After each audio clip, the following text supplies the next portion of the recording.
Akkam jirtu dhaggeeffattoota Odaa Miidiyaa Intarsept oduuwwan keenya guyyaa har'aa isin dhageessifnaa nu waliin tura.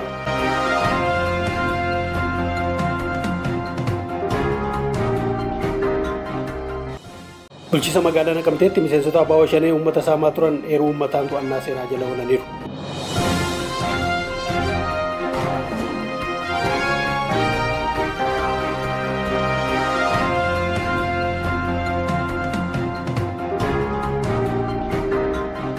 Waraanni ABO godina Harargee lixaa fi bahaa keessaa qulqullaa'aa jiraachuun himame.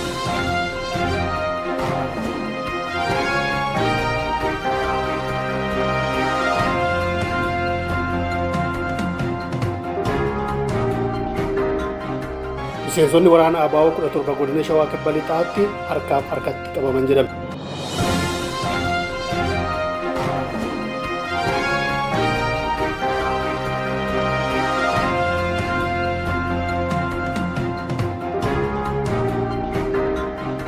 Faannoon Amaaraa godina Gojjam naannawaa Buree keessa socho'aa jiran qabsoon dhugaa jechuun harka kennachaa jiraachuun dhaga'ame.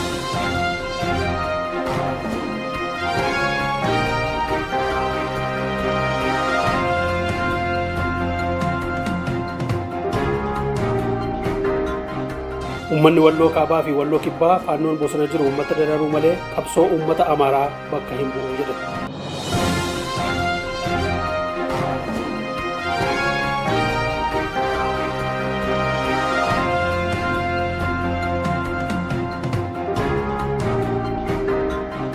Faannoon dheeffannaa amantaan siyaasa dhuunfaa leellisaa jiru dhaabuu qaba jechuun abbootiin amantaa naannoo Amaaraa akeekkachiisan.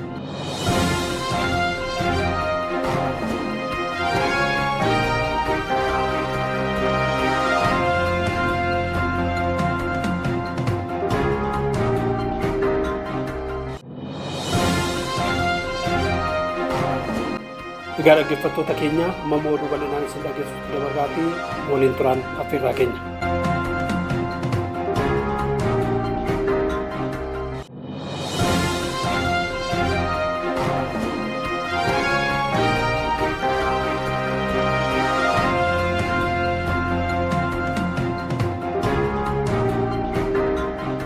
Bulchiinsa magaalaa Naqamteetti miseensota ABO shanee uummata saamaa turan eeruu uummataan to'annaa seeraa jala oolaniiru. Miseensonni ABO shanee maqaa qabsoo adda addaa ofitti moggaasuun kan of waamaa turan uummata irratti yeroo dheeraaf hanna geggeessaa erga turaniin booda eeruu uummataatiin to'annoo seeraa jala oolaniiru jedhame. Miseensonni ABO shanee kun meeshaa adda addaa qabachuun hawaasa keessa deemanii Oromoo ajjeesuu, sodaachisuu fi saamuun darara guddaa warra geessaa turan ta'uu odeeffannoon maddeen adda addaarraa argame ni addeessa. Miseensonni ABO ofiin jedhan kanaan booda magaalaa Naqamtee keessatti rakkoo akka hin uumneef uummanni nageenya isaa eeggachuuf qophii guddaa irra jiraachuu odeeffannoowwan uummata magaalichaa irraa arganne ni ibsa.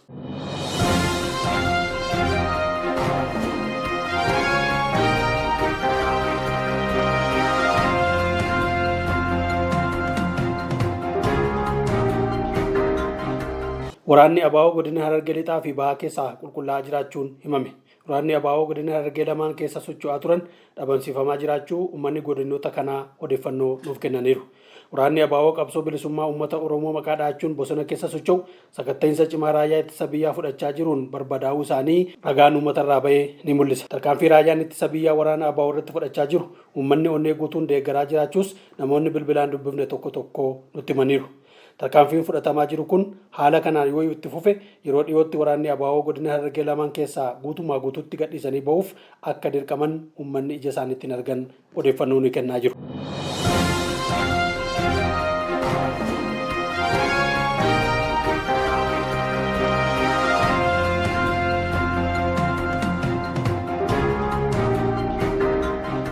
Miseensonni waraana ABO 17 godina Shawaa Kibba Lixaatti harkaaf harkatti qabaman jedhame. Godina Shawaa Kibba Lixaa magaalaa Walisoo keessatti halkan keessaa tilmaamaan naannoo sa'aatii 3tti waraanni ABO hooggantoota mootummaa, abbootii seeraa fi hojjettoota mootummaa irratti miidhaa geggeessuuf osoo mandara keessa deemanii eeruu uummataatiin harkaa fi harkatti qabamuun danda'ameera. ABO'n uummata Oromoon bilisa baasa jedhee qabsoo eegale uummatuma Oromoo qoqqoodee miidhaa irraan ga'uuf yaaluun duudhaa uummatichaa beekuu dhabuu irraa madda jechuun uummanni magaalichaa dubbifne tokko tokko yaada nuuf kennaniiru. Qajeelchi poolisii godina Shawaa Kibba Lixaa fi magaalaa Walisoo kutannoo uummanni finxaalessitoota saaxiluuf qabu dinqisiifachuun kaka'umsi kun cimee itti fufuu qaba jechuunis dhaamaniiru.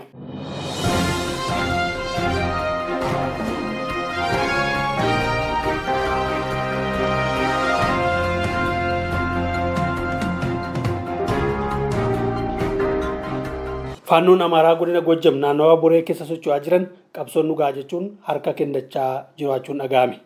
Faannoon Amaaraa godina Gojjam naannawaa Boree keessa socho'aa jiran qabsoon dhugaa jechuun raayyaa ittisa biyyaa fi milishaa naannichaatti harka kennachaa jiraachuu odeeffannoon gamasii baatee ni addeessiti. Boree fi naannoo isheetti humna finxaaleeyyii weeraree ture qulqulleessuuf raayyaan ittisa biyyaa opereeshinii jabaa gaggeessaa jiraachuu isaa gabaasuun keenya ni yaadatama. Haaluma kanaan milishaa fi humni addaa naannoo Amaaraa raayyaa ittisa biyyaa waliin qindoominaan hojjechuun sagatta'iinsa bu'aa qabeessa ta'e fiduu irratti akka argamu ragaan mootummaa naannoo Amaaraa irraa ba'ee ni eera. Gidduudhuma kana faannoon lakkoofsaan hedduu ta'an qabsoo bu'aa hin qabnee fi lubbuu keenya aarsaa hin goonu jechuun hidhannoo isaanii waliin harka kennachuun isaanii beekameera.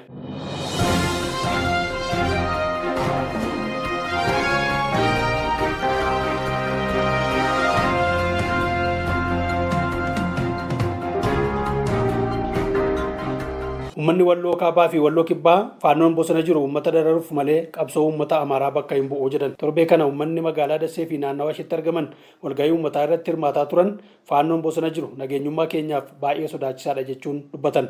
Daldalaa fi misoomni keenya rakkoo hamaa keessa galee jira. Faannoon bosona jiru akka uummata Tigraay aarsaa hin malle nu koffalchiisuuf deemu. Kanaafuu nuti fedhii waraanaa akka hin qabne beekuun nurraa dhaabbachuu qabu jechuun ifatti himaniiru. Faannoon karaa nagaatiin yoo nutti makamuu baate raayyaa ittisa biyyaa waliin taane faannoo akka bineensaa bosonatti galee nu nyaachaa jiru Walloo keessaa akka balfaatti haxoofnee baasuuf qophiidha jechuun dubbachuu isaanii namoota walga'icha irratti hirmaatan irraa odeeffanneerra.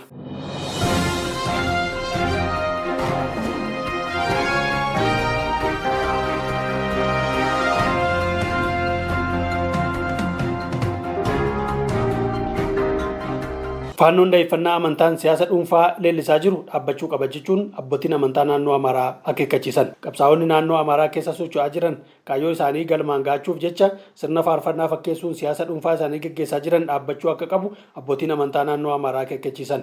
Naannoo Amaaraa keessatti warreen qabsaa'ota ofiin jedhan daa'effannaa amantaa fi maqaa qabsoo uummataatiin fedhii dhuunfaa isaanii gaggeessaa jiran uummatas amantaas bakka hin bu'an jechuun abbootiin amantaa Ortodoksii naannichaa ibsa godhan. Qaamoleen xiinxala siyaasaa ta'an tajaajiltoota amantaa adda addaa sagantaa siyaasa isaanii irratti affeeruun waraana labsanii uummata wal facciisuuf karoorfatanii hojjetaa jiran akka dhaabbachuu qaban abbootiin amantaa kun dhaamaniiru.